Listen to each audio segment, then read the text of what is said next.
Welcome to the News Hour. Former Florida Congressman Matt Gaetz has withdrawn from the running as Donald Trump's pick for Attorney General.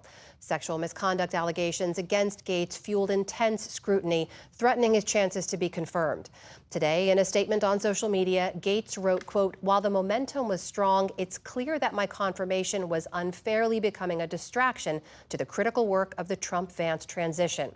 Yesterday, the House Ethics Committee deadlocked on a decision to release a report of a lengthy investigation into the allegations against Gaetz. He abruptly resigned from his role in Congress last week following Mr. Trump's nomination. Our Laura Barone-Lopez joins us now for more. So, Laura, tell us, what do we know about why Gaetz stepped aside?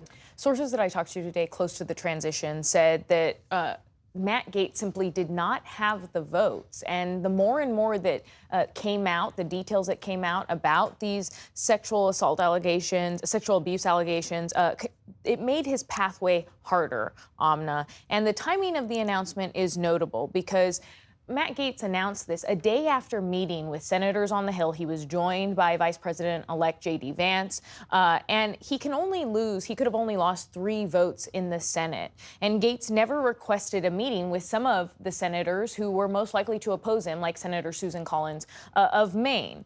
But ultimately, it appeared as though he didn't have the support at all. And in a post on Truth Social, President-elect Trump thanked Gaetz for trying to get the Senate approval and said that Gaetz was doing very well, but at the same time did not want to be a distraction for the administration, for which he has much respect. Now, that distraction that the president-elect as well as Gaetz have talked about is sexual misconduct allegations that also the House Ethics Committee was investigating. And as a reminder, Amna, 2 women testified to the House Ethics Committee investigators that Gaetz paid them for sex on multiple occasions, beginning in 2017 while he was a congressman. And one of the women testified that she saw Gaetz having sex with a 17-year-old at a party. What kind of reaction is all this getting on Capitol Hill today? Republican Senator Josh Hawley, who sits on the Judiciary Committee, said that ultimately Donald Trump needed someone better suited to the role. And Democrats like Senator Chris Coons, who is also on the Judiciary, said that the nomination all around was very troubling. Listen, I think I go back to the fact that this is the president's cabinet.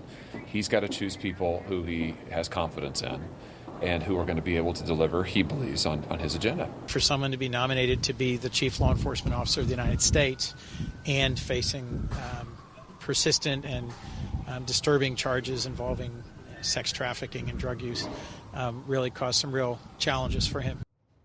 A number of Senate Republicans also said that there was a big sense of relief that Gaetz withdrew, and one GOP lawmaker texted me, Amna, quote, "problem solved." You mentioned that House Ethics Committee report. What happens to that now?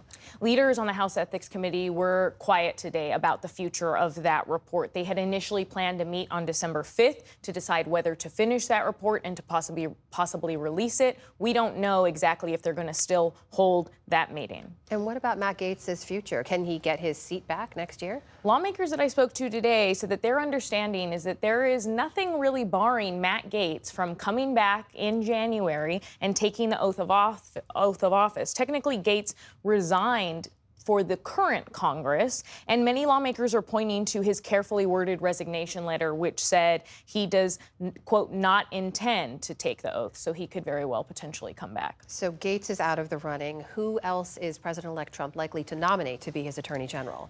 Donald Trump's transition team didn't comment on who the president-elect is now considering, but sources close to the transition told me that he is still, he's back to the drawing board, essentially. But before nominating Gaetz, a number of Republican sources told me that names being considered included Matt Whitaker, who served as acting attorney general during Trump's first administration. He has since been named to be the ambassador to NATO. Mike Davis, a Republican lawyer and former Senate aide, as well as Andrew Bailey, the Missouri attorney general. I know you're tracking the status of some of the other nominations around which people have questions. What's the latest on that? Donald Trump's nominee to lead the Department of Defense, Pete Hegseth, was on Capitol Hill today with J.D. Vance again, trying to gain support. This comes right after last night a 22-page police report was released that detailed a woman saying she was sexually assaulted by Hegseth in 2017. And Pete Hegseth was asked about these allegations on the Hill today. Did she sexually assault a woman in Monterey, California? I have, as far as the media is concerned, I'll keep this very simple.